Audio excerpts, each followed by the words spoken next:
Have you ever gazed up at the moon and felt a sense of profound silence? It's our silent companion, a dead world of dust and rock, peacefully orbiting our planet. But what if I told you that for a brief, terrifying moment, we thought the moon was alive, that it was whispering, humming, or even singing to us from the void of space?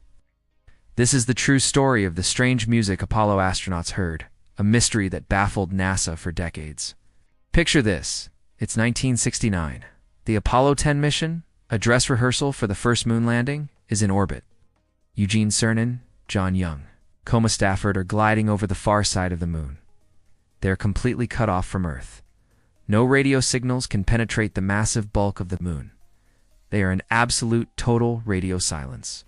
Suddenly, a sound cuts through their headsets. It's a weird, otherworldly whistling, a kind of spacey music. You can hear the surprise in their voices on the declassified recordings. One astronaut says, "You hear that? Is that whistling sound?" Another replies, "Boy, that's weird music." They describe it as outer space-type music. For a full hour, as they drift through the lunar shadow, this eerie symphony continues. They wonder aloud if they should even report it. What would people think? That they were going crazy, that they were making it up.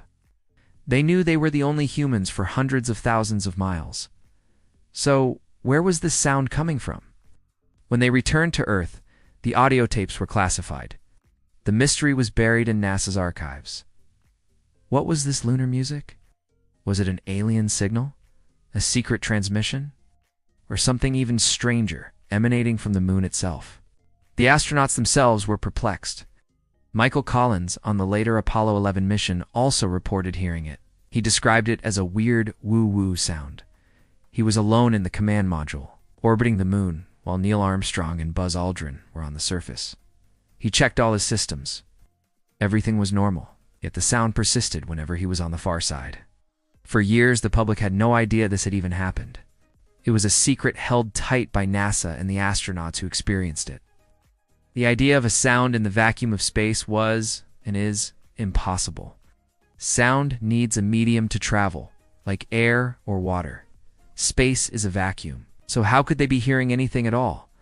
The story of the Apollo space music eventually came to light when the mission transcripts were declassified in 2008. The public was captivated. The recordings are genuinely spooky. You can hear the astronauts' confusion and awe. The sound is a high-pitched electronic whistle that rises and falls in pitch, almost like a theremin. For conspiracy theorists, this was the ultimate proof of an alien presence on the moon. They claimed NASA was covering up evidence of extraterrestrial life.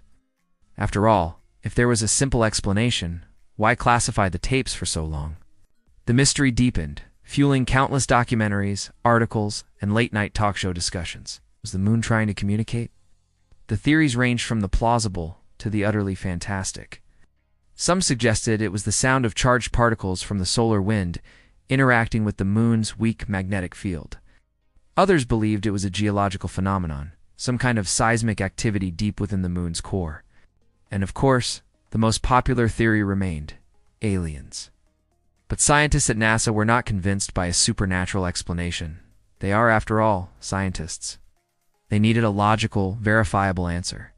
They went back to the basics, re-examining the technology of the Apollo spacecraft. The command module, named Charlie Brown, and the lunar module, Snoopy, were both equipped with their own VHF radios for communication. These systems were designed to talk to each other and to mission control back on Earth. The engineers started to wonder, what happens when two independent radio systems are operating in very close proximity? Without any atmospheric interference to dampen their signals?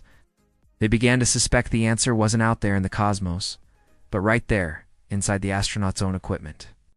The answer, when it finally came, was both brilliantly simple and a little disappointing for those hoping for little green men. The culprit was radio interference. Specifically, it was electromagnetic interference between the VHF radios of the lunar module and the command module. When the two spacecraft were close to each other, their radio signals would interfere, creating a feedback loop that the astronauts' headsets picked up as a whistling sound. It's similar to the screech you might hear at a concert if a microphone gets too close to a speaker. On Earth, our atmosphere and the sheer distance between radio sources usually prevent this from happening on such a clean, noticeable scale. But in the pure vacuum, On the far side of the moon, with no other signals to compete with, the interference was crystal clear. It was the perfect electronic storm. Michael Collins himself later accepted this explanation, noting that he had heard the sound before during simulations when the Lunar Module-S radio was turned on in the command module. The only reason he was unnerved on the mission was that he hadn't expected to hear it. The logic was sound, the physics checked out, and the mystery was solved. So the space music wasn't a lunar lullaby or an alien broadcast. It was just an electronic ghost in the machine. But does that make the story any less incredible? For 1 hour, 3 men, further from home than anyone had ever been, believed they had encountered something truly unknown. They were pioneers in every sense of the word, floating in a tin can in the most hostile environment imaginable, and they heard a song from the void. The fact that the source was their own technology is almost poetic. It shows how even when we venture into the great unknown, we carry our own ghosts, our own electronic signatures with us. It's a reminder that exploration is not just about discovering what's out there, but also about understanding ourselves and the tools we build. The moon remained silent, a world of beautiful desolation. But for a brief moment in history, humanity thought it had a voice, and that voice, born from our own creation, will forever echo in the annals of space exploration. It's a testament to the mysteries that await us, even the ones we create ourselves. Thank you so much for watching. If you're fascinated by the hidden stories and mysteries of space exploration, make sure to hit that subscribe button and ring the bell so you don't miss our next deep dive into the cosmos. Let me know in the comments what other space mysteries you'd like me to cover. Till next time, keep looking up.